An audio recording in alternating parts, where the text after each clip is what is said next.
Que el Señor bendiga esta reunión, que el Señor bendiga a cada uno de mis hermanos, mis hermanas. Y antes que todo quiero agradecer al Señor por sus misericordias, por sus bendiciones, porque Él cada día en su provisión y en su amor nos guarda, nos cuida. Así que hermanos, no nos queda más que tener un corazón así ante el Señor. Y gracias también doy al Señor por esta oportunidad de compartir la palabra. La verdad es que estuve a punto de llamar a algún hermano para pedir auxilio, porque he tenido días como bien complicados, ajetreados, pero bueno, la palabra del Señor no es mía, así que en esa fe y en esa confianza, dije, bueno, hay que asumir el compromiso que tengo como hijo del Señor y aquí estoy, hermanos, bendiciendo al Señor a través de este servicio y también bendiciéndolo a ustedes a través de lo que el Señor pueda, usando mis labios, hablarles y pueda compartirles. Y me gustaría seguir con lo que conversábamos la última vez que compartí, las últimas dos veces, que es el testimonio de José, cómo la vida de José sirve de ejemplo, sirve de ilustración para encauzar también lo que es nuestra propia vida. Y en esta ocasión me gustaría que dirigiéramos nuestra mirada, sacándola un poco de José, volviéndola hacia sus hermanos y hacia el proceso que el Señor realizó en aquellos hombres que también eran parte del plan de Dios para aquella nación que saldría de sus lomos. Y también indirectamente para nosotros, ¿cierto? Que somos herederos de la bendición que el Señor le dio a Abraham y que se manifestó concretamente en nuestro Señor Jesús. Así que, mi hermano, me gustaría que leyéramos el capítulo 42 de Génesis, algunos versículos del capítulo para contextualizar lo que vamos a compartir hoy día. Y vamos a leer en el nombre del Padre, del Hijo y del Espíritu Santo. Los primeros 6 versículos del capítulo 42 de Génesis. Dice así: viendo Jacob que en Egipto había alimentos, dijo a sus hijos: ¿por qué os estáis mirando? Y dijo: he aquí, yo he oído que hay víveres en Egipto. Descended allá y comprad de allí para nosotros, para que podamos vivir y no muramos. Y descendieron los 10 hermanos de José a comprar trigo en Egipto, mas Jacob no envió a Benjamín, hermano de José, con sus hermanos, porque dijo: no sea que le acontezca algún desastre. Vinieron los hijos de Israel a comprar entre los que venían, porque había hambre en la tierra de Canaán. Y José era el señor de la tierra, quien le vendía a todo el pueblo de la tierra. Y llegaron los hermanos de José y se inclinaron a él, rostro a tierra. Amén.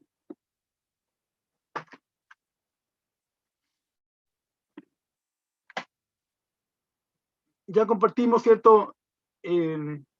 Lo que fue el proceso de preparación de la labor que José iba a tener que realizar, cómo el Señor fue preparándolo desde su juventud, cómo fue haciéndolo crecer en gracia, en sabiduría y en la comunión con el Señor.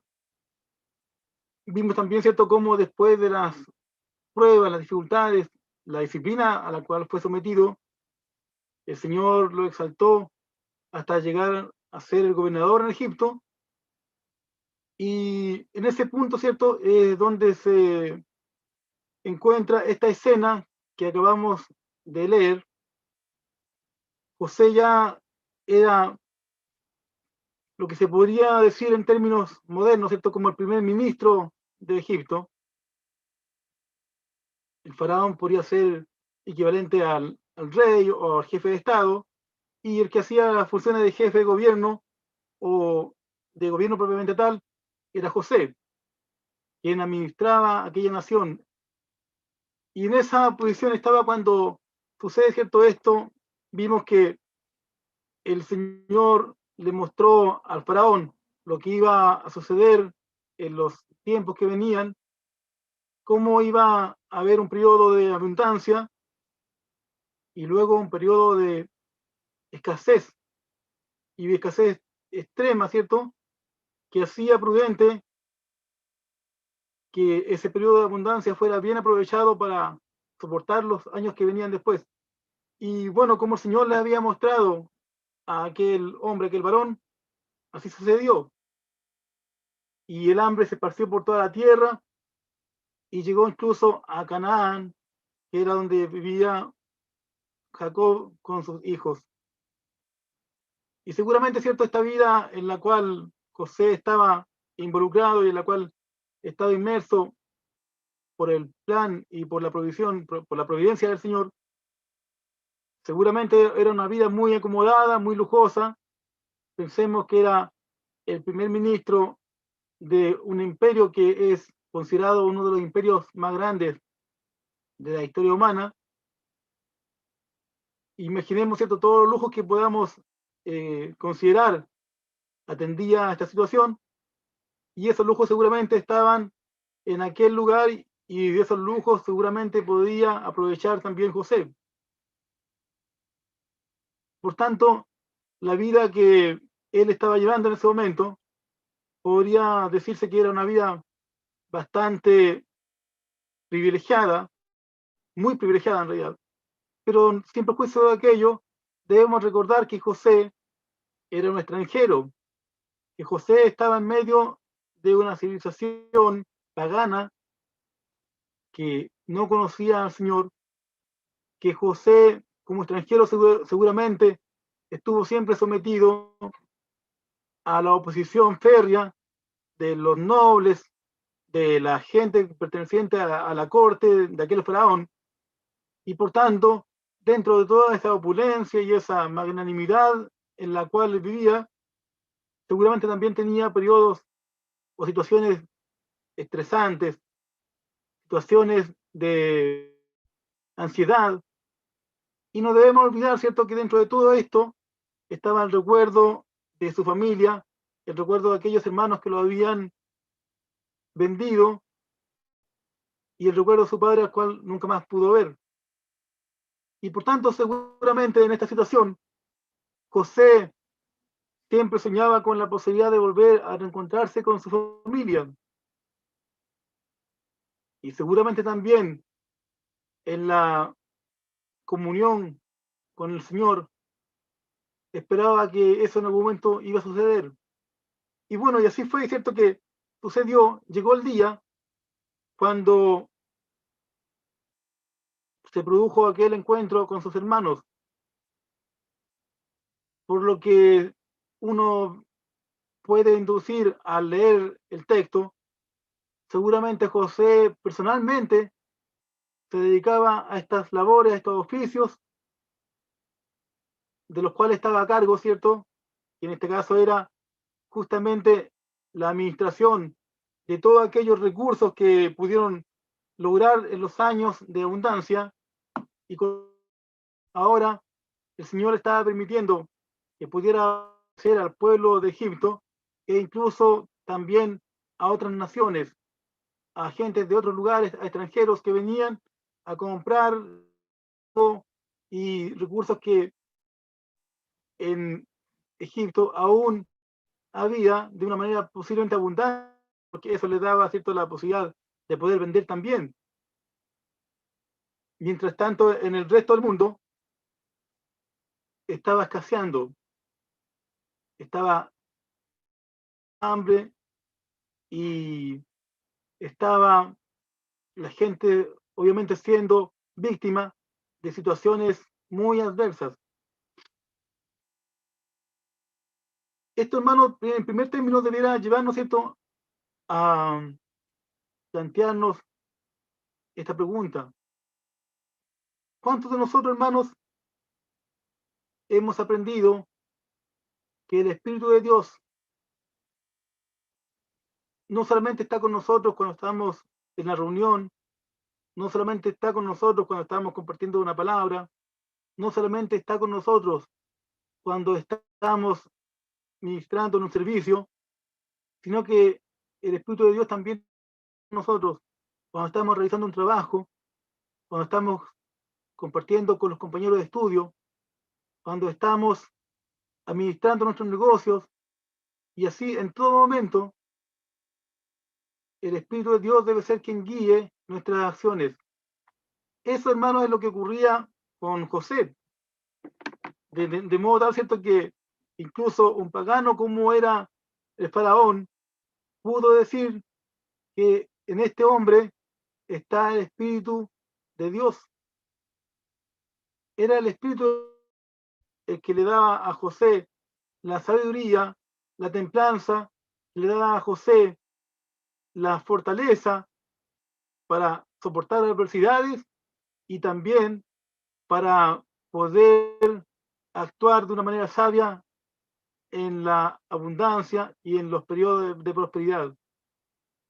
No fue su inteligencia, no fueron sus capacidades, sino que fue el Señor quien lo guió a través de todo este proceso, tanto, ¿cierto?, en los momentos de sinsabores como en los momentos en los cuales hubo abundancia, la cual él supo administrar. Y eso, hermanos, que sea una lección para nosotros, para que en todas nuestras actividades podamos depender completamente de la gracia del Señor, del Espíritu de Dios. Y todo esto, ¿cierto?, no es algo que suceda de forma automática o de forma instantánea. Cuando recordamos aquel episodio, ¿cierto?, de José en el pozo, era un joven de 17 años. Cuando José se presentó ante el faraón por primera vez, ya tenía 30 años. Hay que sumar a eso los 7 años de abundancia. Y seguramente habría que sumar unos 2 o 3 años más, como tiempo, ¿cierto?, en el cual empezó a notarse la escasez de la sequía que asolaba la tierra. Por tanto, si uno suma, José a esa altura ya era seguramente un varón de 40 años. O sea, habían pasado casi 25 años desde que se produjo el episodio en el cual José fue echado a la cisterna por sus hermanos y luego vendido. Por tanto, hermanos, todo ese proceso, el hermano, ¿cierto?, José estuvo siendo tratado por el Señor, y en todos nuestros años de caminar, nosotros también somos tratados por el Señor. Todo lo que pasamos, hermanos, las cosas alegres y las cosas no tan alegres, son parte de la disciplina del Señor. Por tanto, tenemos que tener esa fe y esa confianza que la obra es del Señor y Él está obrando. No es trabajo nuestro. No somos nosotros, ¿cierto?, los que tenemos que hacer más para que el Señor nos dé más. Simplemente, hermanos, tenemos que confiar en el Señor y depender completamente de Él, sabiendo que la obra Él la perfecciona. Y el propósito del Señor se va a cumplir. Y muchas veces nosotros lo único que hacemos es retrasar o es estorbar al plan del Señor. Cuando queremos hacer cosas por nuestros propios medios, lo único que logramos, hermanos, es estorbar a lo que el Señor está haciendo. No hagamos planes, no hagamos proyectos basados en nuestro propio interés o nuestra propia voluntad o en lo que nosotros pensamos que es correcto. Dejemos que el Señor sea quien obre, dejemos que el Señor sea quien dirija. Hermanos, que en este proceso muchas veces hay lágrimas que derramar, pero que en todo el Señor va a estar con nosotros.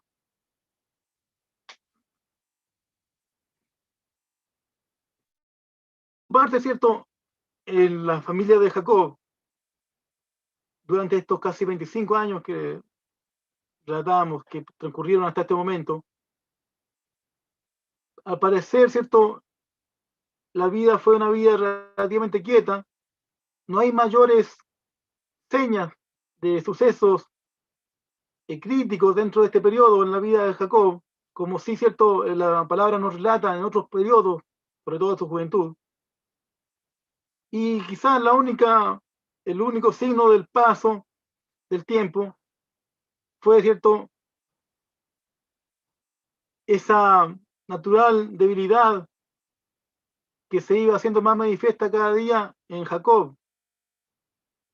Y no precisamente por el mero paso de los años, sino que seguramente también por todas las tristezas, las amarguras y por todos los momentos de pesar que tiene que haber vivido, recordando a su hijo, viviendo, ¿cierto?, un duelo que no lograba cerrarse. Pero en todo eso también vemos, ¿cierto?, que el Señor fue con ellos, porque también Jacob y el resto de los hermanos de José eran todos partes del plan del Señor.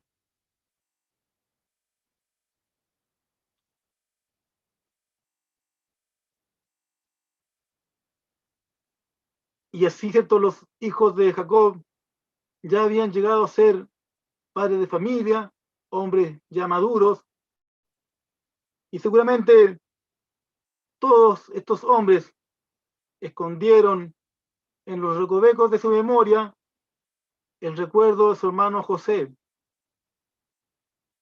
Seguramente, ¿cierto?, todos ellos trataron de olvidar de una u otra manera aquellos momentos en los cuales José les rogaba misericordia, les suplicaba, como cierto lo veíamos en la ocasión anterior, cómo él les rogaba, pidiéndoles y suplicándoles misericordia.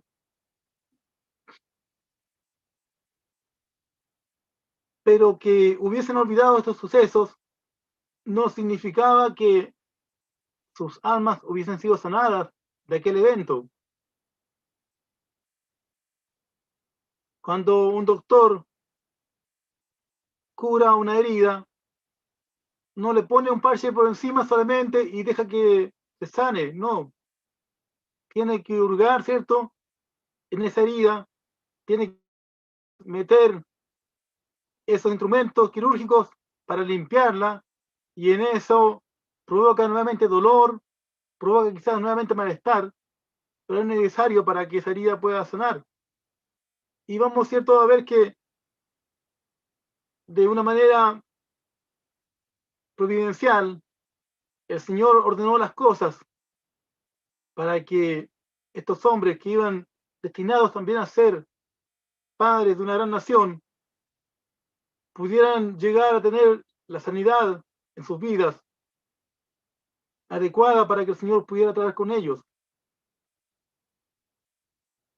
Y de esto, hermanos, tratan este capítulo que leímos hace un momento atrás, donde vemos, ¿cierto?, cómo estos hombres llegan ante la presencia de José y viven una serie de episodios que van a remecer aquella memoria y aquellos recuerdos que estaban escondidos y apagados en su memoria. ¿Y esto por qué es necesario, hermano? ¿Por qué fue necesario en aquel momento? ¿Y por qué es necesario que también nosotros muchas veces seamos sometidos a este proceso? Porque es la única forma de que el arrepentimiento pueda hacerse manifiesto en nuestra vida. Una cosa, ¿cierto?, es tener remordimiento por lo que hayamos hecho, pero eso no es suficiente. Tenemos que también tener conciencia de culpabilidad, arrepentimiento.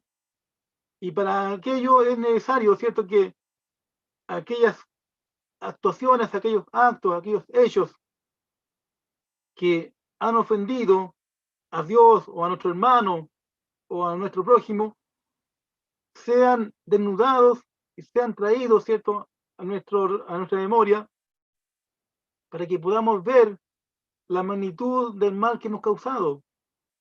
Y eso, hermano, es lo que el Señor hizo con estos varones, con estos hombres, a través de estos sucesos que se relatan en este capítulo.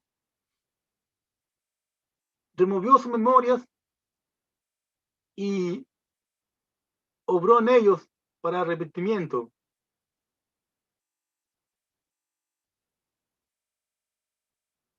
¿Qué es necesario, hermano? Es que esto se manifieste hoy día, sobre todo en la iglesia, pero también en el resto de la humanidad. ¿De qué sirve, hermanos, que podamos predicar al Señor como Salvador si no hay conciencia en la gente y en nosotros mismos muchas veces de que necesitamos?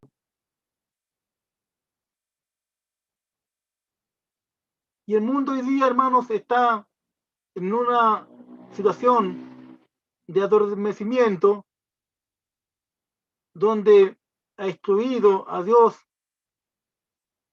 de sus vidas y no considera que haya algo en lo cual sea necesario el Señor. Dios hoy día no es necesario para la gente. Más aún, Dios hoy día para gran parte de la humanidad es un concepto, y noten que digo concepto, porque ni siquiera ya es considerado una persona, lo consideran un concepto obsoleto, atendido, ¿cierto?, el gran desarrollo científico, cultural, intelectual. Dios pasa a ser hoy día un asunto de gente ignorante, un asunto de tontos. Satanás ha enseguecido las mentes de la gente que no permiten ver, ¿cierto?, cuál es la verdadera condición de vida en la cual vivimos, y menos aún le permiten ver cuál es la única solución para sus vidas.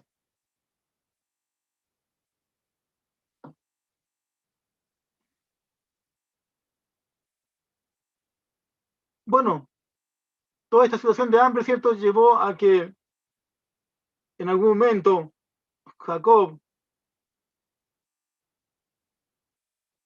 decidiera que los hijos fuesen a Egipto a buscar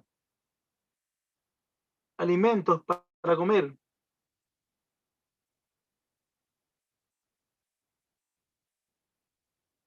Mientras las despensas están llenas, mientras los árboles dan su fruto, mientras el ganado se reproduce, mientras nosotros tenemos un buen trabajo, mientras tenemos buena salud, mientras tenemos buena relación con todos nuestros vecinos, cercanos, familiares, y tenemos buena fama, difícilmente, hermanos, vamos a tener una sensación de necesidad, y sobre todo estas necesidades trascendentales que son las necesidades del espíritu y del alma. Quizás Jacob muchas en su soledad lloraba por el recuerdo de su hijo, quizás muchas veces en sus sueños gemía mientras dormía sus tristezas. Pero pensemos, ¿cierto?, en Rubén, en Simeón o en cualquiera de estos hermanos de José, con toda la vida resuelta, con abundancia. Es difícil pensar que ellos hayan tenido cierto tiempo para reflexionar, para pensar y para, en cierto modo, cuestionar su vida. Seguramente, a la par que Jacob con los años fue haciéndose más sabio y más cercano a su Padre Celestial, seguramente la vida de estos hombres, sus hijos, seguía indiferente y sin mayor eh, cuestionamiento. Seguramente una vida relativamente plácida y agradable. Pero pensemos, ¿cierto? ¿Qué pasa cuando llega el hambre? ¿Qué pasa cuando llega esta necesidad no satisfecha? ¿Qué pasa cuando las cosas ya no están tan bien como uno quisiera? Y cuando uno empieza a ver que en realidad no tiene el control de su vida. Es ahí, ¿cierto, hermanos? Cuando esa seguridad, esa zona de confort y esa confianza en nuestras capacidades empieza a tambalear y empieza a perder su piso de firmeza.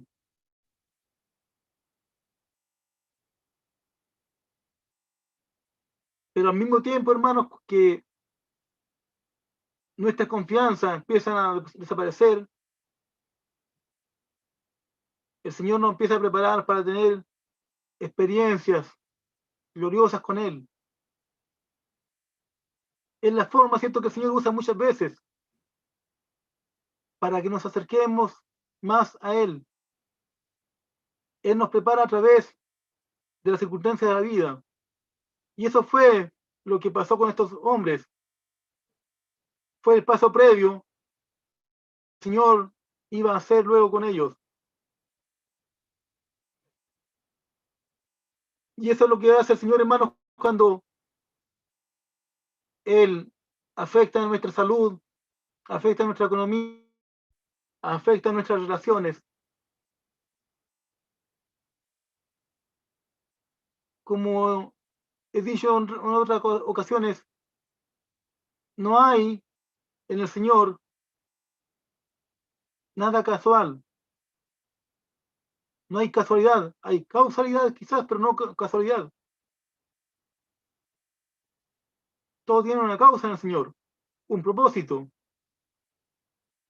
Y sea lo que sea que estemos viviendo, experimentando en estos días, sepamos, hermanos, que es parte del propósito del Señor para nuestras vidas.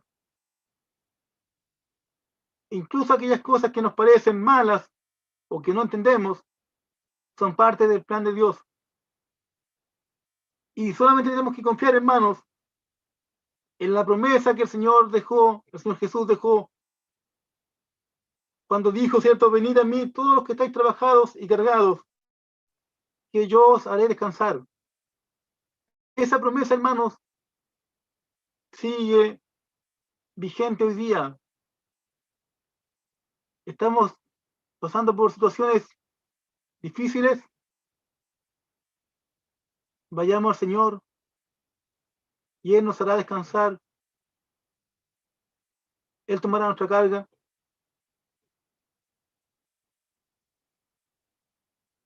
Pero no nos desanimemos.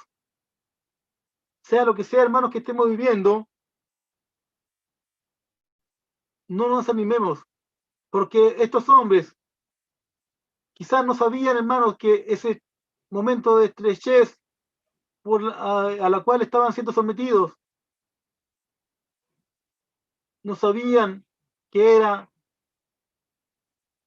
la antesala para lo que el Señor iba a manifestar ante ellos.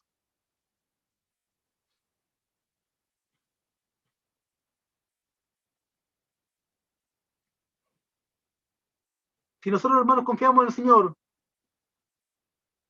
en todo tiempo, en todo momento, vamos a poder decir como el salmista, ¿cierto? Que dijo, antes que yo fuera humillado, antes que fuera humillado, yo descarriado andaba, mas ahora guardo tu palabra. Para nosotros,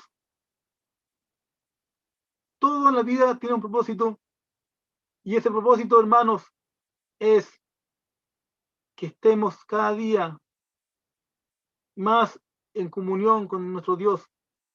Este propósito, hermanos, es que cada día seamos hechos más a la imagen de lo que es nuestro Señor Jesús, que es la forma natural de estar en comunión con Dios.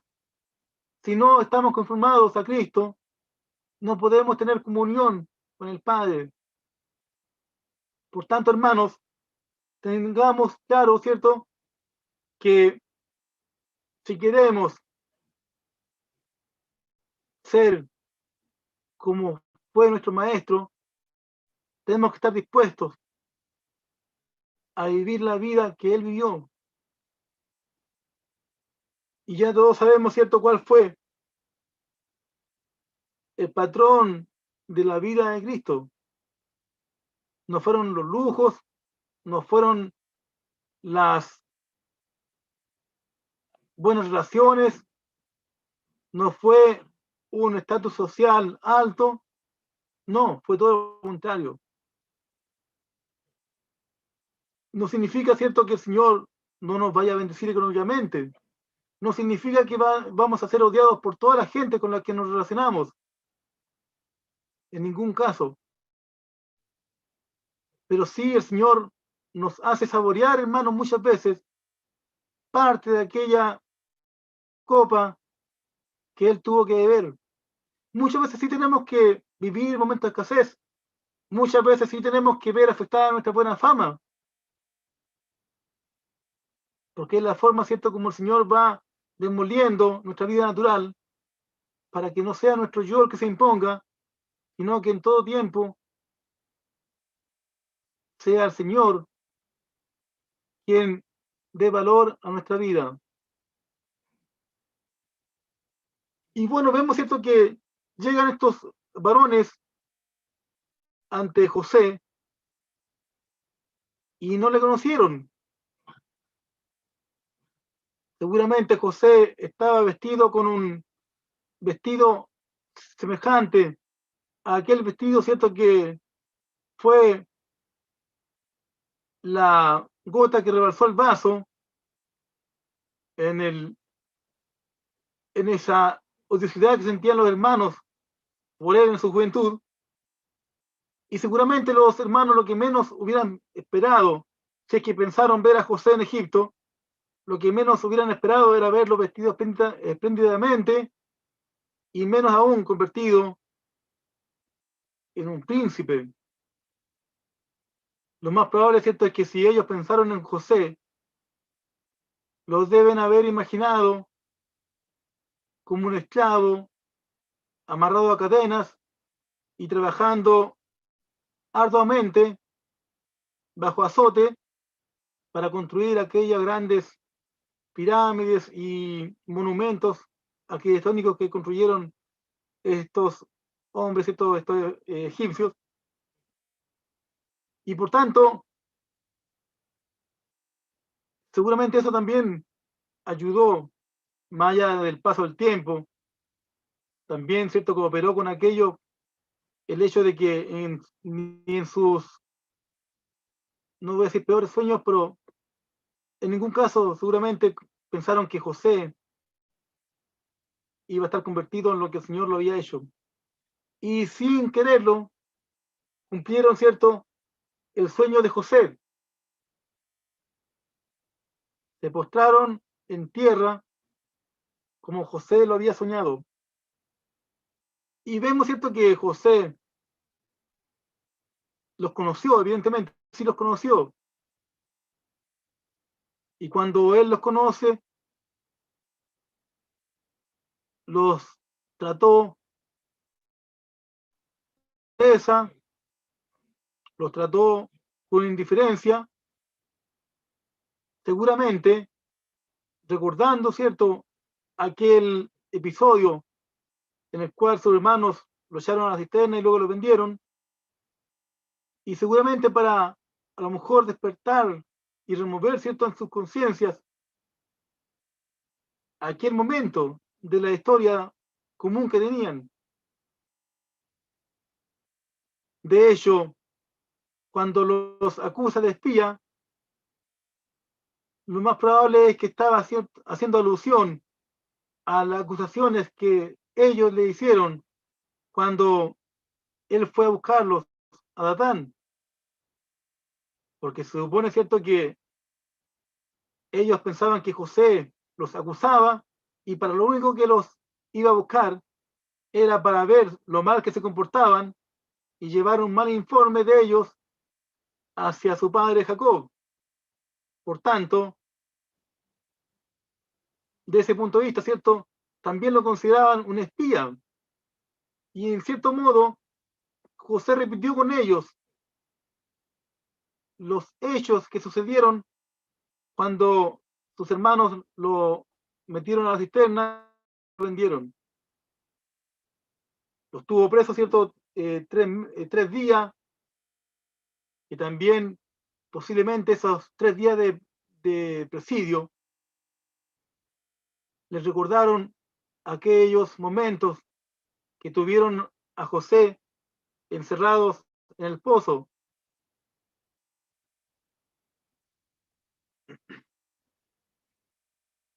La cosa es que ellos no lo conocieron y José quería saber qué es lo que pasaba con sus hermanos. Obviamente, del mismo texto de la palabra, ¿cierto?, se puede extraer que no fue la odiosidad la que hizo actuar así a José, sino todo lo contrario. Y bueno, vemos esto en esto, cómo de una u otra manera José fue tratando de que esa memoria que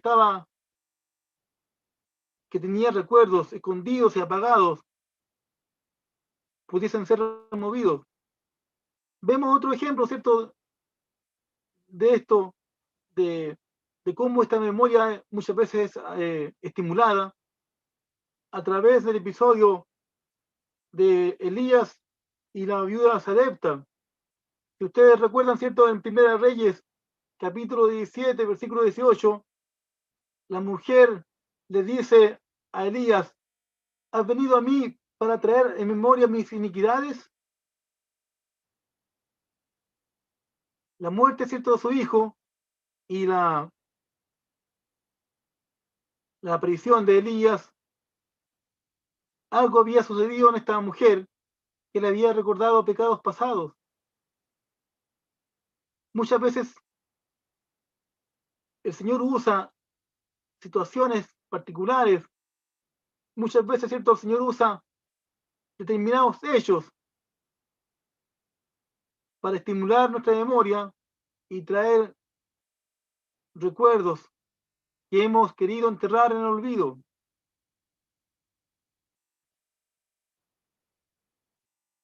Sabemos que la memoria es un don maravilloso que el Señor nos ha dado.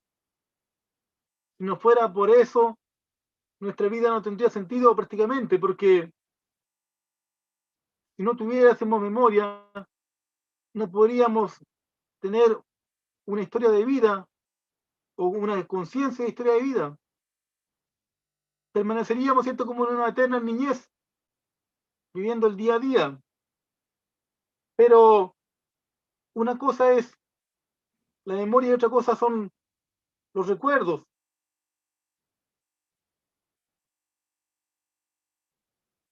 Y muchas veces los recuerdos, la memoria podría ser como este continente, ¿cierto? O una casa en la cual hay muchos compartimentos y los recuerdos serían como aquellos objetos que están guardados en esta casa o en estos compartimentos. Y nuestra memoria es selectiva. Tendemos a recordar los momentos gratos y a olvidar los momentos desagradables. Más allá, ¿cierto?, que la memoria también es engañosa, muchas veces crea recuerdos falsos, pero ese es otro, harina de otro costal, otro tema. Para este efecto, lo importante es tener claro que somos selectivos en cuanto a lo que recordamos. Y por eso, hermano, es importante que también le pidamos al Señor que a través de su Espíritu Santo vaya, ¿cierto?, Él descubriendo nuestra memoria, nuestros recuerdos, para que podamos tener clara conciencia de lo que hemos hecho y podamos exponerlo ante el Señor, confesar nuestros pecados y exponerlos ante Él para que el Señor, en su misericordia, obre con nosotros, ¿cierto?, por su gracia.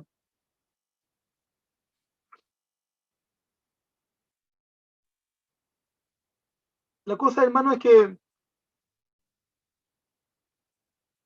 estos recuerdos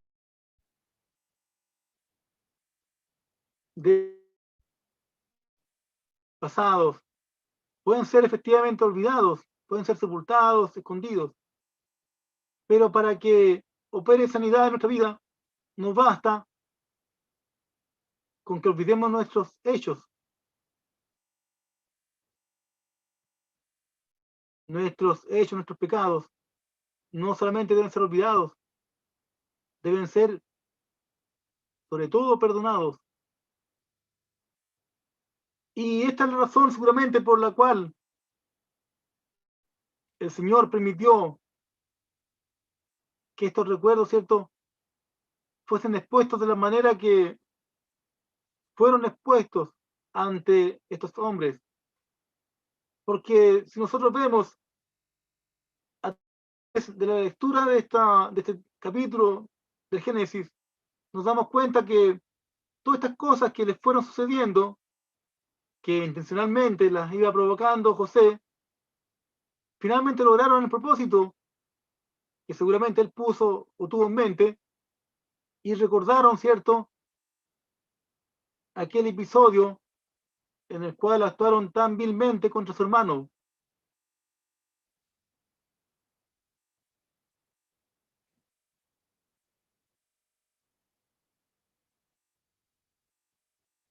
Así que, hermanos, nosotros sabemos, ¿cierto?, que todos los que hemos recibido a nuestro Señor, como los que hemos creído en nuestro Señor y le hemos recibido como nuestro Salvador y Señor de nuestra vida, ya estamos bajo la gracia y nuestros pecados han sido perdonados. Pero es bueno, hermanos, que recordemos siempre o hagamos una introspección de nuestros actos. ¿Por qué razón?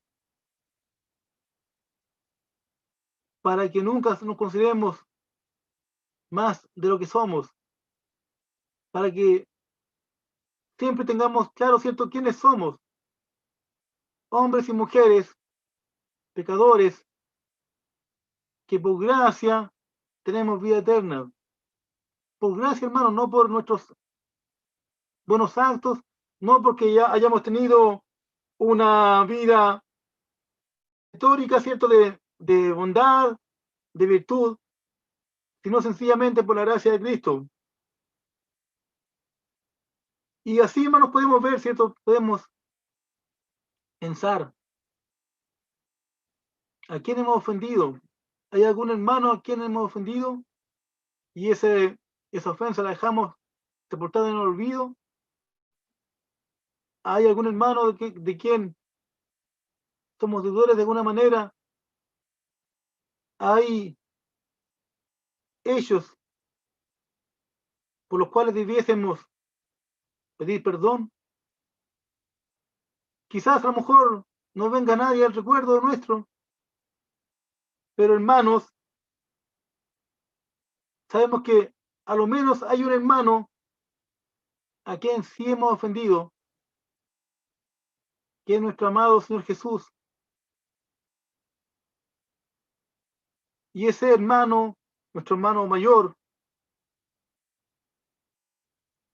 él, ¿cierto?, no se avergüenza de llamarnos hermanos. Pero ¿cuántas veces nosotros nos hemos avergonzado de él?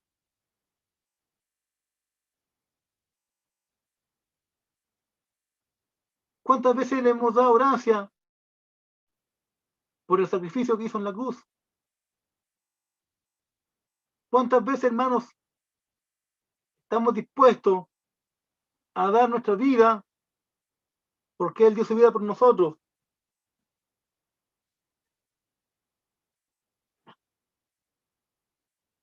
Sabemos, ¿cierto?, que dice la palabra que a los suyos vino y los suyos no le recibieron. Pero llegará también el día en que el pueblo de Israel seguramente dirá, como dijeron estos varones respecto a José, también Israel dirá respecto de Jesús: verdaderamente hemos pecado contra nuestro hermano.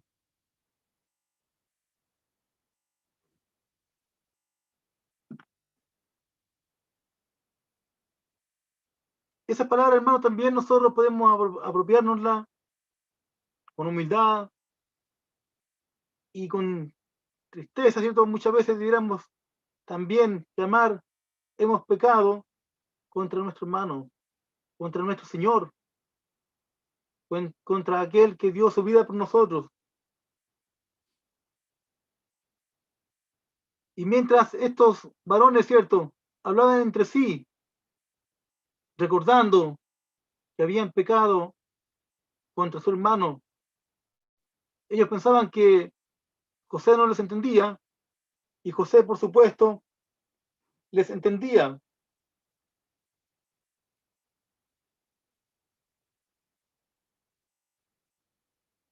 Vemos, ¿cierto?, que en este relato de esta escena, la palabra del Señor nos dice que Él se apartó de ellos y lloró. Y luego, ¿cierto?, dice que se tomó de ellos a Simeón y le aprisionó delante de ellos. Vemos ahí un contraste, ¿cierto?, entre estas dos situaciones. Y ellos solamente vieron la segunda de las actuaciones. Solamente vieron, ¿cierto?, que José tomó prisionero a Simeón. No vieron, ¿cierto?, ese primer acto en el cual José salió de la presencia de ellos y lloró, seguramente con mucha amargura. Y seguramente estos varones deben haber pensado respecto a José, que era un hombre duro, áspero y cruel, porque ellos solamente vieron, ¿cierto?, la segunda parte de esta dicotomía que les planteé. Y seguramente esto los debe haber hecho temblar en presencia de José. ¿Cuántas veces, hermanos, nos sucede que a nosotros nos pasa lo mismo con nuestro Señor? ¿Cuántas veces juzgamos las motivaciones del Señor por lo que podemos ver aparentemente, sin confiar en lo que Él nos ha dicho una y otra vez, de que Él es bueno, de que Él estará con nosotros hasta el fin de los siglos, de que Él nos ama con un amor mucho más grande que el amor que puede tener un padre por su hijo? Y muchas veces, hermanos, vemos, ¿cierto?, las situaciones por las cuales el Señor nos hace atravesar, las situaciones tristes, de amargura, de dificultad, y pensamos que el Señor actúa con rudeza con nosotros, que el Señor actúa de una manera dura e insensible, y no vemos que quizás Él también sufre por las situaciones que nos hace pasar. Y así como José salió delante de la presencia de ellos para ayudar, porque esa situación le producía amargura, tristeza. ¿Cuántas veces a lo mejor sucede lo mismo, cierto? Mientras el Señor tiene que remover nuestra vida, ¿usted, hermano, no cree que el Señor también sufre al ver nuestro dolor, nuestro sufrimiento? ¿Qué nos dice la palabra del Señor respecto a eso? Él también, ¿cierto?, se compadece de nuestra condición. Él sabe, ¿cierto?, lo débiles que somos. Él sabe, hermanos, las dificultades que tenemos, no le son ajenas.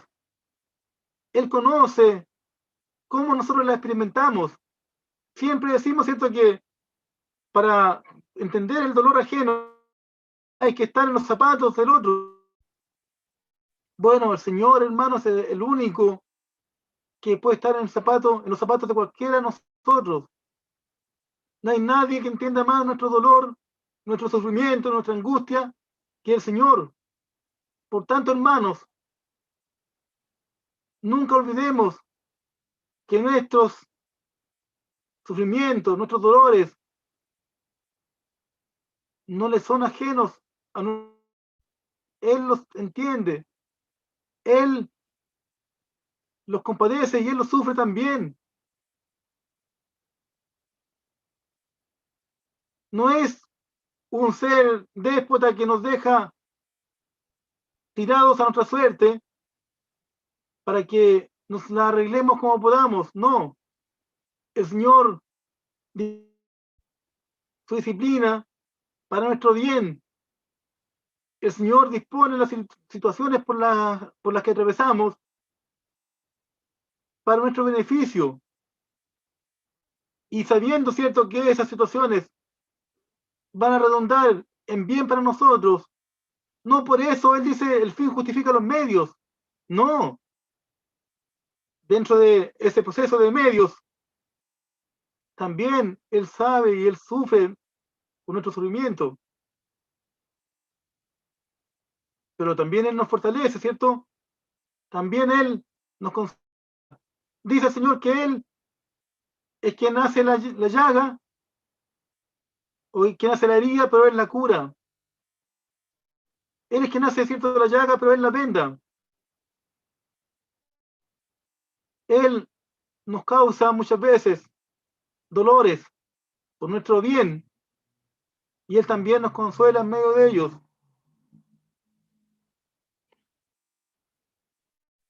Por tanto, hermanos, si muchas veces hemos dicho ¿qué nos ha hecho Dios con tanto dolor, con tanto sufrimiento? Sepamos, hermanos, que en todo hay un propósito para nosotros. Pero, hermanos, vemos, cierto, que todo esto que el Señor hace en el hombre es para provocar, en definitiva, un corazón noble dentro de sus hijos. Es la forma como el Señor tiene que tratar para ir haciendo una transformación en el hombre. Por tanto, hermanos, más allá de poder, la forma como el Señor nos trata, muchas veces, pensemos que detrás de esa apariencia de dureza hay un corazón noble, tierno y dulce que está obrando, y es el corazón de nuestro Señor. Si tuviésemos eso en claro, hermanos, en todo momento, no tendríamos temor ante lo que podamos vivir. Vemos, ¿cierto?, que más allá de todo esto que ocurrió, finalmente estos varones regresan a su padre y regresan con cierta sensación de tranquilidad. Sus sacos iban llenos de grano, se les dio ciertas provisiones incluso para que no tuvieran que gastar de las provisiones que llevaban para su familia, para en el viaje. Y la palabra del Señor nos relata que el dinero de cada uno de estos varones fue devuelto en su saco. Pero ¿qué ocurrió, hermanos, cuando ellos se dieron cuenta de esto? Cuando ellos abren sus sacos y ven que el dinero con el que ellos habían pagado estaba ahí. Dice, cierto, la palabra que ellos desfallecieron de temor. Se asustaron. al ver, ¿cierto?, cómo llegaron con los sacos de provisiones y además con el dinero con el cual debían haber pagado. Eso, hermanos, es típico de una conciencia culpable que siempre interpreta todo, ¿cierto?, mal, incluso hasta los actos de mayor bondad. Y muchas veces nos pasa también a nosotros. Cuando el Señor nos está bendiciendo y cuando el Señor nos está dando prosperidad, no digo solamente material, sino que en todo sentido, muchas veces, hermanos, cuando el Señor está obrando con un propósito de misericordia en nuestras vidas, de bendecir al Señor, nos asustamos y como que queremos ver qué hay detrás de aquello.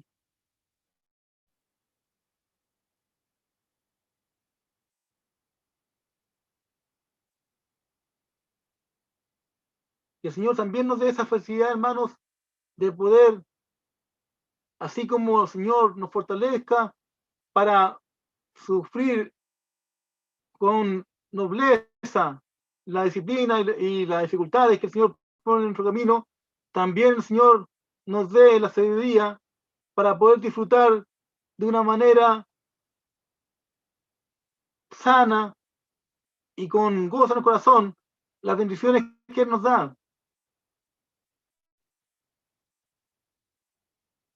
No siguiendo, hermanos, los dictados del mundo, que muchas veces todos esos dichos y esos refranes que hay en el mundo también los usamos nosotros. Como por ejemplo, nada es para siempre.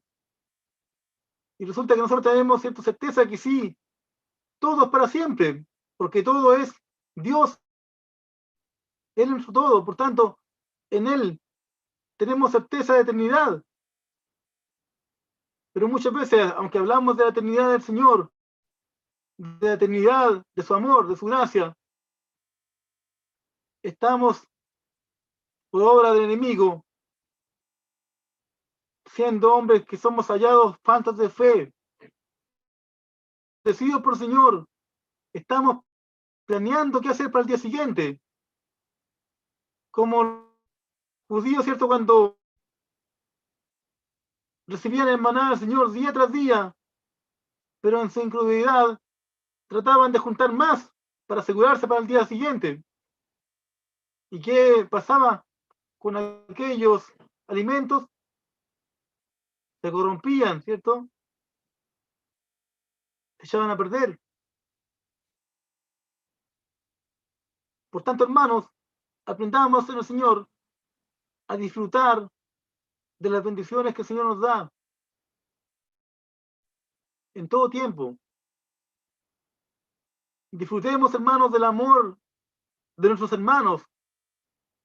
Los hermanos que están casados disfruten del amor de su esposa y viceversa, del amor de los niños, de los hijos. Disfrutemos, hermanos, de aquella iluminación que el Señor pueda poner en nuestra vida ante un texto de su palabra.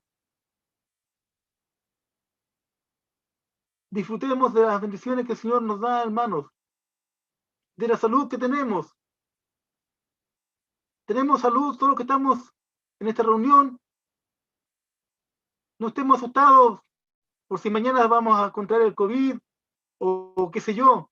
Disfrutemos lo que el Señor nos está dando. Gocémonos con lo que el Señor nos da. No nos afanemos por el día de mañana. Hay nubes de oscuridad que se están cerniendo sobre este país en el ámbito económico, político, social. No estemos atemorizados por eso, hermanos. Disfrutemos de la bendición del Señor en nuestras vidas. Que el Señor nos provee nuestro alimento, nuestro vestido, nuestro pan. Nos provee de hermanos que están con nosotros, con los cuales podemos vivir la vida en el Señor. Quizás estamos siendo acorralados por el enemigo. Vemos, ¿cierto?, cómo hay lugares de este país, y estos días hemos visto cómo en países como Canadá están quemando iglesias o templos, ¿cierto?, que ellos llaman iglesias. Y está cada día haciéndose más evidente que se acerca una persecución contra el cuerpo de Cristo. Pero no vivamos, hermanos, atemorizados por ello. Disfrutemos de lo que el Señor cada día pone en nuestras vidas.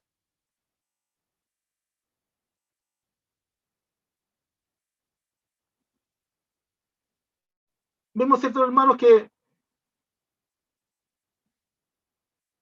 si hubiese habido abundancia de alimentos en esos días en Canaán, seguramente nunca los hermanos de José o los hijos de Jacob se habrían reencontrado con su hermano.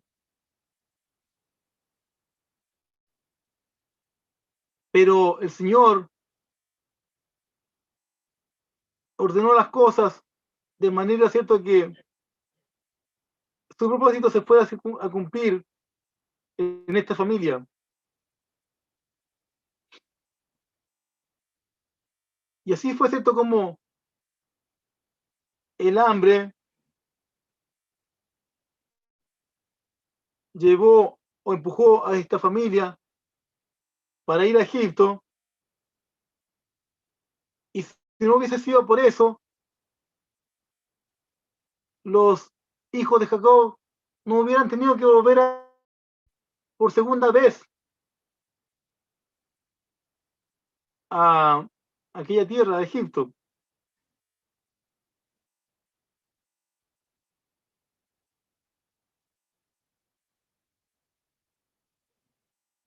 Y la segunda vez tuvieron que llevar a Benjamín. Si ustedes leen, cierto, la historia, se dan cuenta que la primera vez que los hermanos fueron a Egipto, no llevaron a Benjamín, precisamente porque era el hijo menor de Jacob, y seguramente también por el temor que Jacob tenía, porque alguna desgracia le pasara a su hijo menor, recordando, cierto, el episodio de José. Pero en esta segunda ocasión tuvieron que ir con Benjamín. José les había preguntado por él y obviamente quería ver a su hermano. Y vemos esto como Jacob se negó en un primer momento a que ellos llevaran a Benjamín consigo, justamente por sus temores, por la por el recuerdo seguramente de su hijo José. Pero resulta que no había otra forma, ¿cierto? Tenían que ir con Benjamín para que José lo volviese a recibir. Y sucedió que después de conversarlo con su padre, finalmente lo convencieron. Judá, que a esa altura, por lo que narra la palabra, al parecer era el hermano, ¿cierto?, que tenía, el que llevaba la voz ahí en el grupo de hermanos. Rubén, que era el mayor, ya no tenía la preponderancia, y fue Judá el que finalmente se comprometió con su padre a hacerse responsable de la seguridad de Benjamín.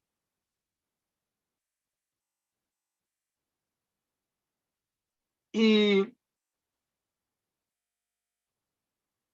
aunque no tenían otra alternativa, tuvieron que hacerlo. Muchas veces, hermanos, el Señor hace lo mismo con nosotros. Muchas veces el Señor nos va cerrando las puertas o los caminos y nos va cerrando las alternativas, y solamente vemos que la única forma en que podemos seguir avanzando es una en la cual no nos gustaría que las situaciones se sucedan. Y acá vemos que Jacob se opuso al principio férreamente, ¿cierto?, a que llevasen a su hijo Benjamín a Egipto, pero no tenía más alternativa. El hambre los empujaba y finalmente las circunstancias eran más fuertes que sus intereses. Pero después de esto, ¿cierto?, detrás de esta estrechez de alternativas estaba la bendición que el Señor les tenía preparado. Amén.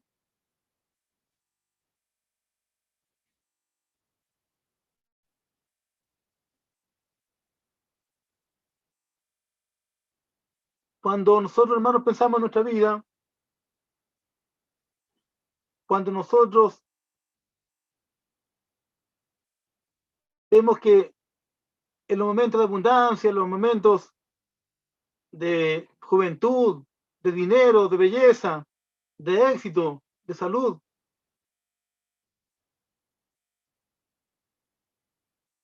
vemos, ¿cierto?, que hace un rato atrás está menos dispuesto a hacer una reflexión acerca de las cosas que realmente convienen al hombre, de las cosas eternas.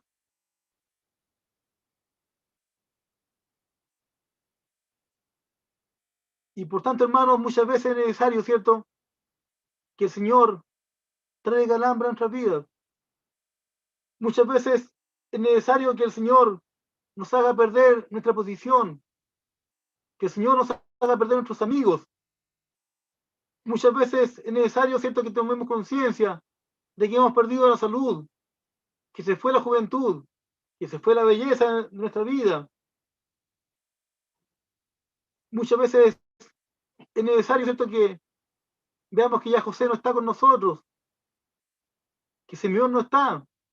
Acuérdense que estaba preso, ¿cierto?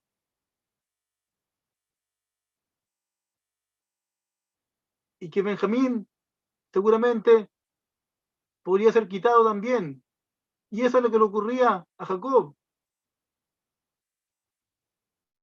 No tenía otra alternativa. Si no actuaba, iban a morir de hambre. Muchas veces el Señor a nosotros nos pone en esa encrucijada, hermanos. Muchas veces luchamos contra el Señor y decimos, no, no voy a ceder en esto no lo voy a resistir, con esto no podré, así que no. Y el Señor nos va cerrando las alternativas, hasta que finalmente, hermanos, tenemos que ceder sí o sí. Jacob, juventud, luchó contra el ángel de Jehová, y eso le produjo, cierto, que llevase una cojera hasta el fin de sus días. Por tanto, hermanos, que no nos suceda eso a nosotros, que podamos conocer la voluntad del Señor, ver cuando el Señor nos está llevando hacia un propósito y no contender con el Señor. Ver, ¿cierto?, que en el Señor todas las cosas, dice la palabra, que para a los que aman a Dios, todas las cosas les ayudan a bien. En Oseas, capítulo 5, versículo 4, dice, yo seré, dice el Señor, como león a Efraín y como cachorro de león a la casa de Judá. Yo, yo arrebataré y andaré y tomaré y no habrá quien escape. Andaré y tornaré a mi lugar hasta que conozca su pecado y busquen mi paz. En su angustia madruguen a mí. Y ojalá, hermano, que nuestra respuesta sea como esta que dice también en el libro de Oseas, capítulo 6, versículo 1. Venid y tornémonos a Jehová, que él arrebató y nos curará, hirió y nos vendará. Cuando nosotros, hermanos, creemos en la sabiduría del Señor, en su omnisciencia y en la bondad de Dios, sabemos que aunque Él haga la herida, Él la curará. Que aunque Él nos quite, Él sanará nuestro dolor.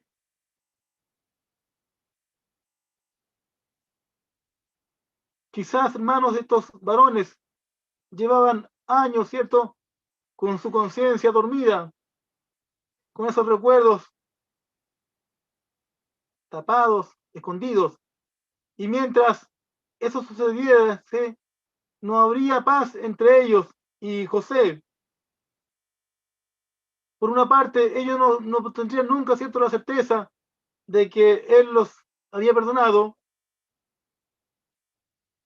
Y por su parte, ¿cierto?, Él siempre sentiría que ese amor que sentía por ellos iba a estar también guardado bajo llave.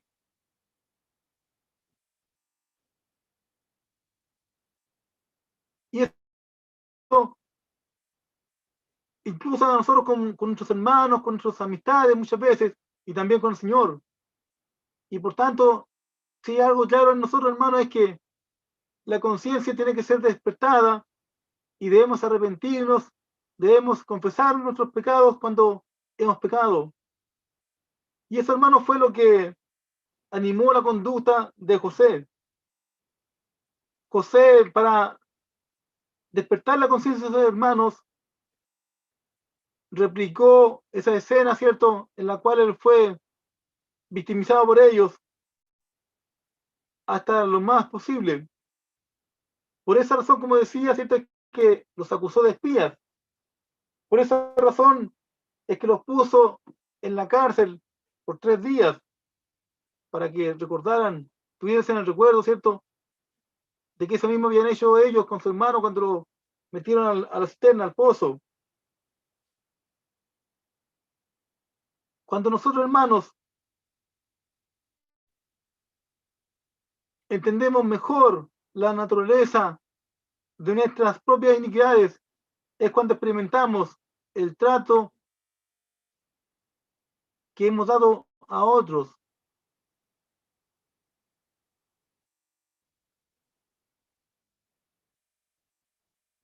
Cuando nosotros experimentamos eso, hermanos, podemos entender qué es lo que hemos hecho. Y por esa razón muchas veces el Señor nos hace pasar por situaciones que parecieran humillantes, por situaciones difíciles en las cuales nuestra autoestima se ve restringida, se ve compelida.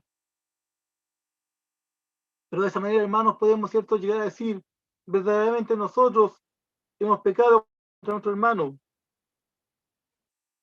Por tanto, hermanos, cuando nosotros pasemos situaciones de este tipo, también busquemos la voluntad y el propósito de Dios en aquello. ¿Cuántas veces, hermanos, nos ha sucedido que incluso nuestros hijos, que son, ¿cierto?, normalmente las personas a quienes más amamos, nos hacen sentir mal, nos han, no solamente no nos han obedecido, sino que muchas veces incluso nos reprochan conductas y nosotros pensamos, ¿y este mocoso de dónde viene a hacerme esto?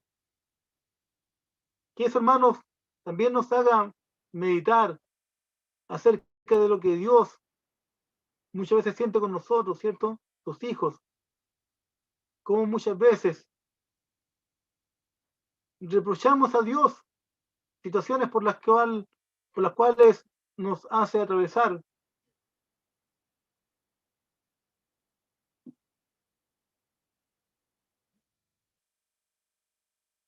Bueno, Sucede, ¿cierto?, que cuando llegan nuevamente los hermanos de José a Egipto, la palabra nos cuenta que José los convidó a su propia mesa para que comiesen con él, y ahí se les trató, ¿cierto?, con suma bondad, con suma consideración,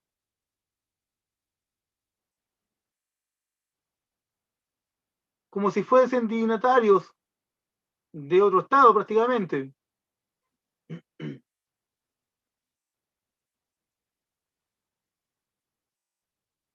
Y vemos, ¿cierto?, que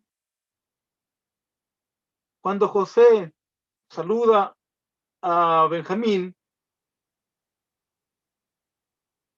seguramente la, las palabras que José pudo expresar ante él deben haber sonado muy patéticas, porque la palabra, ¿cierto?, nos cuentan que José, sus ojos se llenaron de lágrimas, ¿cierto? Y tuvo que esconder esas emociones, tuvo que reprimirlas, tuvo que salir de aquel lugar para entrar a su habitación donde pudo llorar. Y luego de eso, ¿cierto?, volvió a salir y siguió compartiendo con sus hermanos.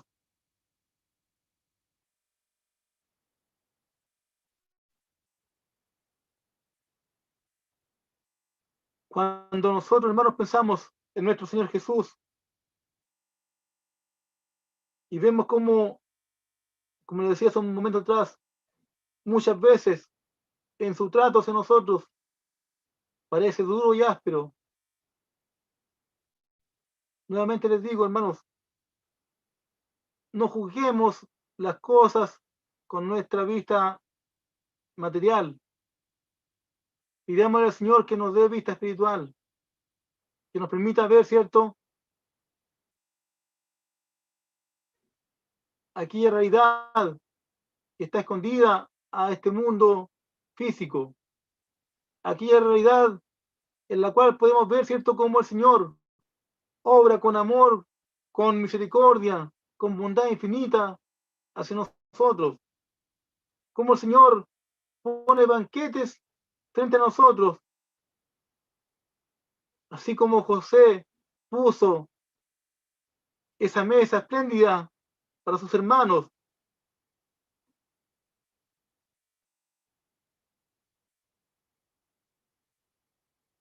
Que podamos entender, hermanos, que el Señor en todo momento está preocupado por nosotros, que más allá de lo que vemos en apariencia,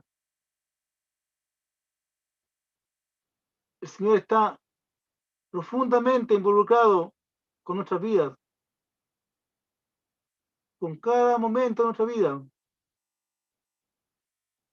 Todos nosotros tenemos situaciones y dificultades que atravesamos día tras día.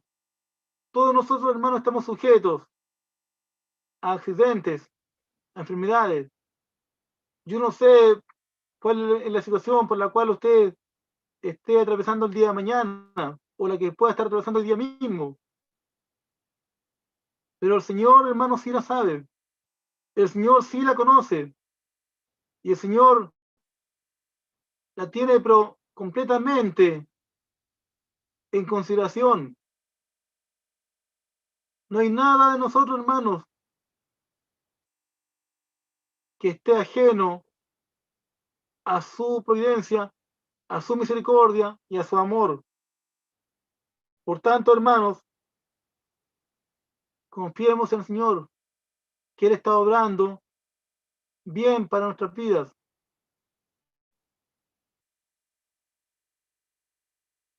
Y todo eso, hermanos, es con un propósito,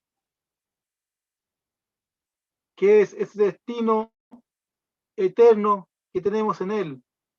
Porque obrar bien para nosotros, hermanos, no significa que Él está preparándonos una buena casa de aquí a 5 años más o 2 años más, que no dudo, ¿cierto?, que el Señor nos la puede dar. Tampoco significa que el que esté obrando bien signifique que va a permitirnos tener ese título profesional que soñamos tener, o ese grado académico que queremos lograr. Y el Señor, por cierto, si está en sus planes, también lo va a dar. Pero cuando pensamos, hermanos, en la motivación del Señor respecto a nuestras vidas, saquemos nuestra vida o nuestros ojos de esta dimensión física y terrena y pongámoslos en la gloria celestial. Todo el propósito de la vida del hombre es que ese espíritu que vino del Padre vuelva allí de donde partió. Como decía cierto Agustín de Hipona, fuimos creados para Él y nuestra alma no encuentra reposo si no es en Él. Nuestro destino, hermanos, es un destino de eternidad. Es un destino glorioso, más allá de todo esto que podamos ver aquí en la tierra. Por eso, hermanos, es importante que cuando hablamos de prosperidad, cuando hablamos de bendición, cuando hablamos de bondad de Dios para nuestras vidas, no traigamos a la memoria o a nuestra mente dinero, bienes, salud. No, hermanos, podemos estar hablando de bendiciones gloriosas en medio de la enfermedad, en medio de la escasez, en medio de la odiosidad de quienes nos rodean. La bendición del Señor, hermanos, no es bienes materiales, no son las cosas pasajeras. La bendición que el Señor nos ha dado es Cristo. Esa es nuestra bendición. Esa, hermano, es nuestra acción. Y ese es el centro en el cual debemos fijar nuestra vista. El norte es Cristo. En Él, hermanos, encontramos la consumación de nuestra vida. Fuimos hechos por Él y para Él. Amén. Bueno, hermanos, para ir terminando esta parte de la historia de José, cuando ellos estaban en la mesa, ¿cierto?, con José, relatando la historia de la familia, seguramente ellos confiaban mucho en su palabra, pero vemos, ¿cierto?, que la palabra nos expresa que José manifestó rehusar creer lo que ellos le decían. Ellos llevaban su dinero, ¿cierto? Pagaron al contado con dinero a que ellos estaban comprando y seguramente se sintieron satisfechos, ¿cierto?, de que podían hacer aquello y por tanto no tenían nada que temer con este rudo hombre, este rudo gobernador que tiene frente a sí.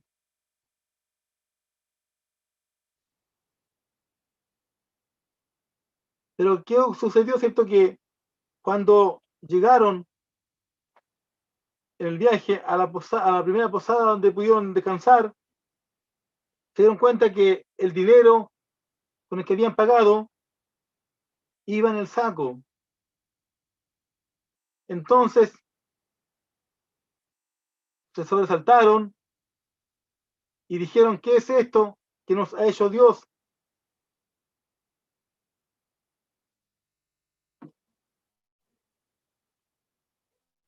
¿Cuántas veces, hermanos, nosotros ponemos también nuestra confianza en nuestras capacidades, en nuestros bienes, en nuestra propia palabra? Y venimos, ¿cierto?, ante el Señor, tal cual lo hizo Caín, que llevó, ¿cierto?, aquella fruta que sus propias manos habían cultivado. ¿Cuántas veces, como estos hombres, cierto, llevamos el dinero que hemos ganado con nuestro esfuerzo? ¿Cuántas veces, como los fariseos, cierto, se jactaban, llevamos los diezmos, las dádivas con satisfacción y las ponemos ante el altar del Señor, pensando que con eso hemos ganado algo ante Dios?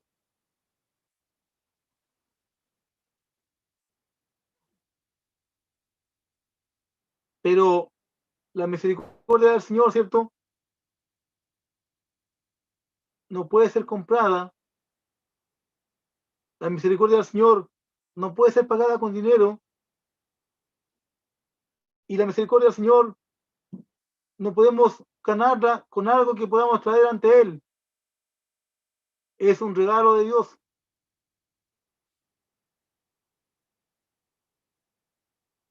Estos hombres estaban también tranquilos y satisfechos y confiados en su integridad, sin saber, ¿cierto?, lo que traían aquellos sacos en su viaje de regreso.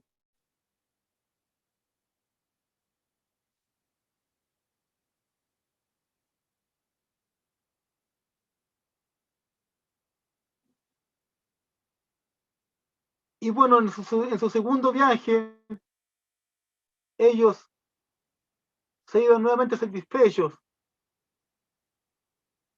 confiados, ¿cierto?, que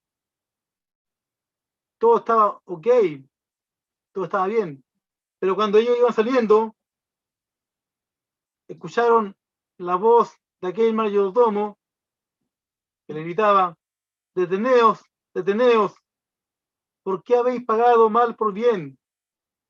Y ellos le dijeron: ¿por qué dice mi señor tales cosas? He aquí el dinero que hallamos en la boca de nuestros costales, te volvimos a traer desde la tierra de Canaán. ¿Cómo pues habíamos de hurtar de la casa de tu señor plata ni oro? Y como ellos estaban tan seguros, cierto, de su integridad, le dijeron: aquel con quien fuese hallada la copa de tu señor, que muera, y aún nosotros seremos siervos de mi señor. Faltaba una copa, ¿cierto?, de aquel lugar donde habían estado en su banquete. Y como estaban tan seguros de su integridad, añadieron: aquel con quien fue hallada la copa de tu señor, que muera, y aún nosotros seremos siervos de mi señor.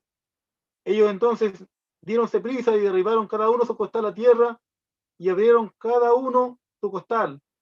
Y el mayordomo los examinó allí sobre la tierra, comenzando con el mayor y siguiendo hasta el menor. Y la copa fue hallada en el costal de Benjamín.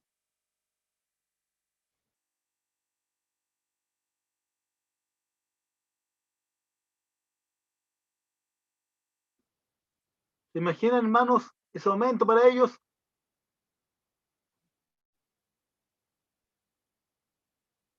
Habían ofrecido que aquel en, en cuyo costal fuese hallada esa copa que le estaban reclamando,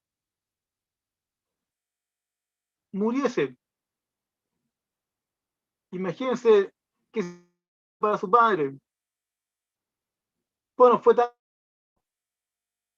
esa situación tan dramática que Judá y sus hermanos volvieron a la casa de José y cayeron en tierra ante él y le dijeron: ¿qué diremos a mi señor?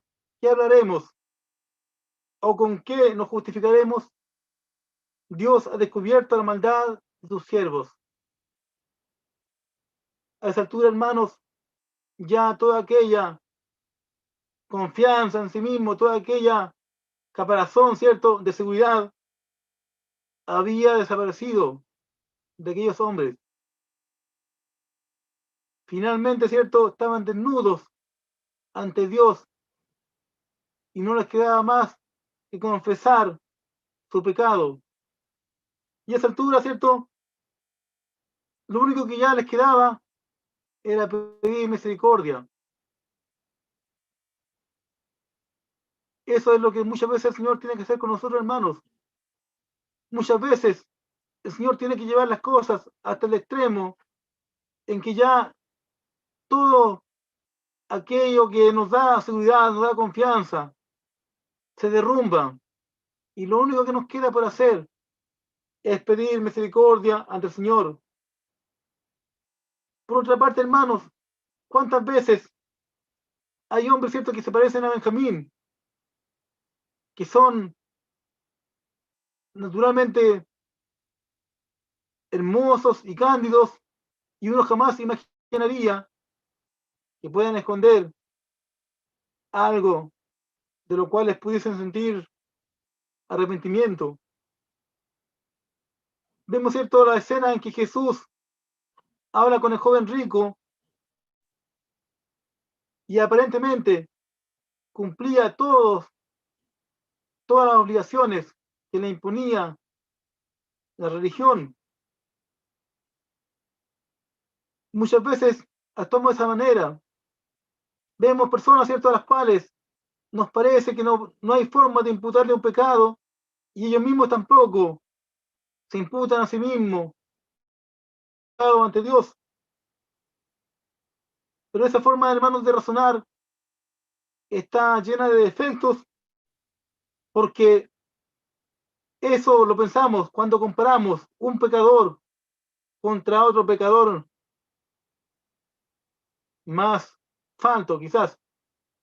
Pero cuando nos ponemos, hermanos, ante esa, ese parámetro absoluto que es Cristo, nos damos cuenta que no hay ninguno de nosotros que pueda parecer puro o sin falta ante Él.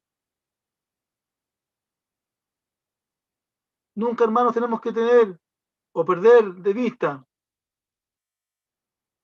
esta realidad.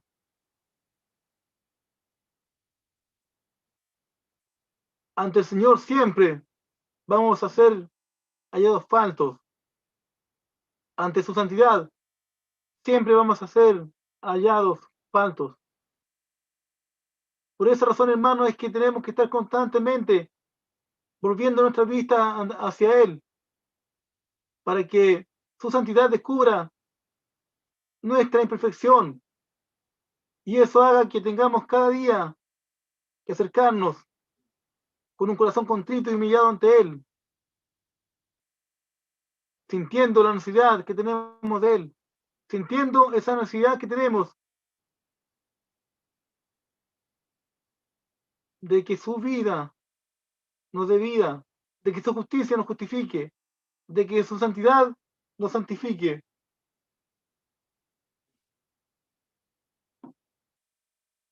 Cuando uno, hermano, se compara con otro hermano, obviamente que en esa comparación puede salir victorioso, quizás, a veces no, pero ese trabajo, hermano, ese ejercicio es un ejercicio inútil. No nos comparemos con nuestros hermanos, ni tratemos tampoco de sacar ventaja de aquellas comparaciones. Que nuestro espejo sea el Señor a través de la palabra. Él, hermanos, es quien nos hace ver nuestra verdadera condición. Cuando queremos compararnos con nuestros hermanos y nos sentimos superiores, entonces lo único que estamos demostrando es una falta de visión y de conocimiento respecto de lo que es nuestra propia naturaleza.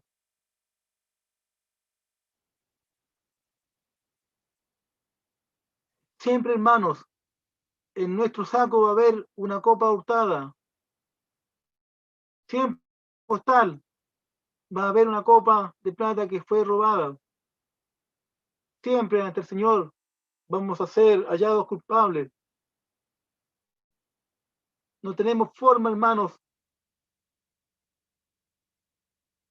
de salir hallados rectos o inocentes ante el juicio de Dios. Dice cierto la palabra en Romanos que no hay ninguno, ni uno solo, que pueda ser hallado justo. Pero también, cierto, la palabra nos enseña que a pesar de aquello, se manifestó el amor de Dios a través de la gracia y la misericordia expresada en la vida, pasión y muerte de nuestro Señor Jesús y su posterior resurrección. Por tanto, hermanos, estos varones ya llevados al extremo, ¿cierto?, de aquella situación, no les quedó más que hacer lo que nosotros debemos hacer siempre, hermanos. Cuando nosotros hemos pecado, debemos tener esta situación como ejemplo para nuestras vidas. ¿Cómo debemos obrar? En primer lugar, hermanos, no poner dilación ante el Señor. Cuando estos varones se encontraron en aquella situación, ellos, ¿cierto?, en el capítulo 43, versículo 10, decían, si no hubiéramos tardado, ya habríamos vuelto 2 veces. Si nosotros, hermanos, no hubiéramos tardado en obedecer al Señor, quizás ya seríamos hombres y mujeres mucho más maduros de lo que somos. Cuando vemos, ¿cierto?, el caso de Lot, cómo fue sacado aquel juicio que caía sobre aquella ciudad de Sodoma y la ciudad de Gomorra. Dice, ¿cierto?, Génesis 19:15, que los ángeles apremiaban a Lot. No había tiempo, hermanos, para esperar. Hoy día, hermanos, siempre decimos que la venida de Cristo está cerca, que es inminente, que Cristo viene ya por su iglesia. Pero ¿cuántas veces, hermanos, actuamos como si tuviésemos toda la eternidad para seguir haciendo esperar a nuestro Señor? No, hermanos, actuemos con premura. Si el Señor nos está mandando a cumplir su propósito, no esperemos que pasen los meses, las semanas, los meses, los años. Obedezcamos ahora ya. Ante el Señor, hermano, no tenemos tiempo que perder.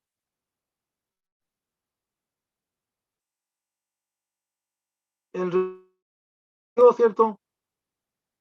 Ese reloj está marcando sus últimos segundos, probablemente. Y cuando llegue la hora, hermanos, el tribunal se cerrará y las cosas, ¿cierto?, serán pesadas de acuerdo al juicio del Señor. Por otra parte, hermanos, en segundo lugar, debemos confesar y hacer restitución de aquello en lo cual hemos faltado, hemos fallado.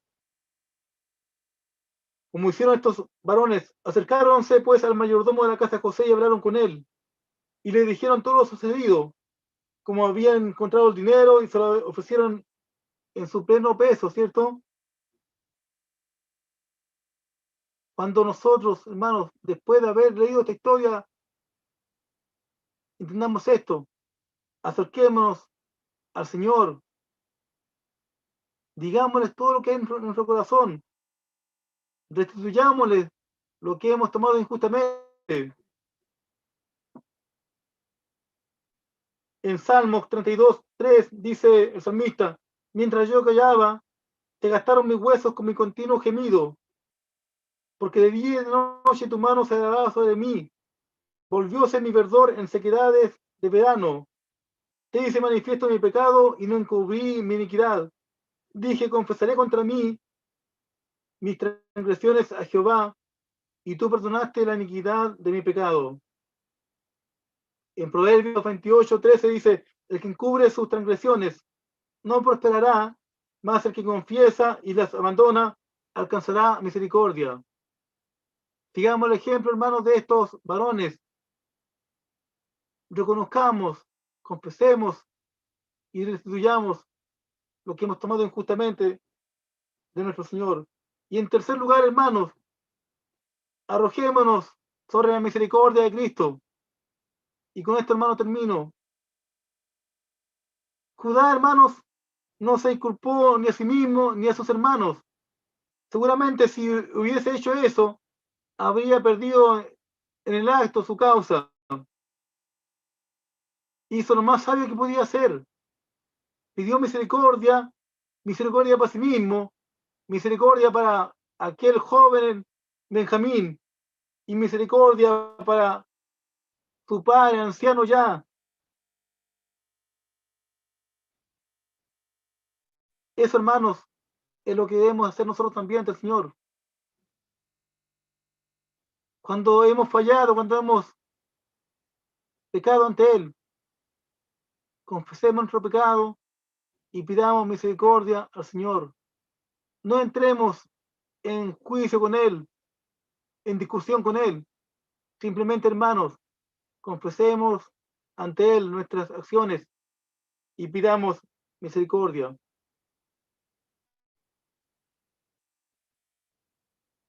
Cuando el Señor, hermanos, escucha a sus hijos que se acercan con esta actitud ante Él, Él no puede negarse a sí mismo. Él nos ha ofrecido, ¿cierto?, su misericordia y Él nos da de aquella misericordia, de aquel amor,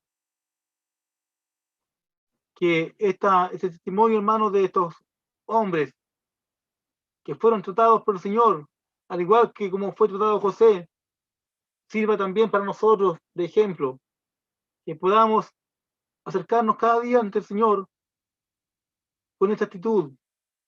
A esta altura estos hombres ya habían sido tratados por el Señor, ya habían seguramente tenido situaciones en sus vidas que habían preparado sus vidas para este momento.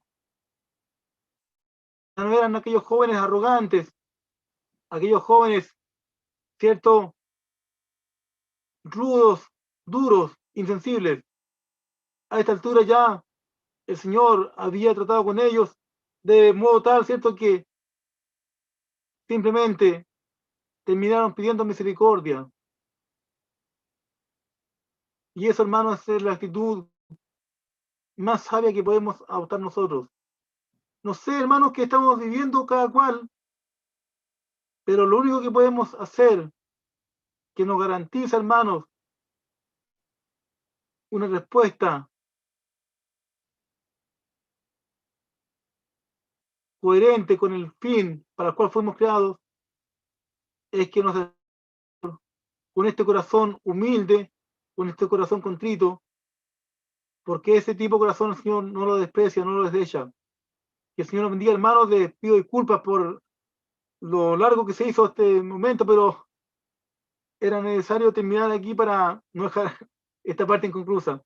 Que el Señor nos bendiga y les deseo una muy bendecida resto de semana a todos ustedes. Gracias, mi hermano.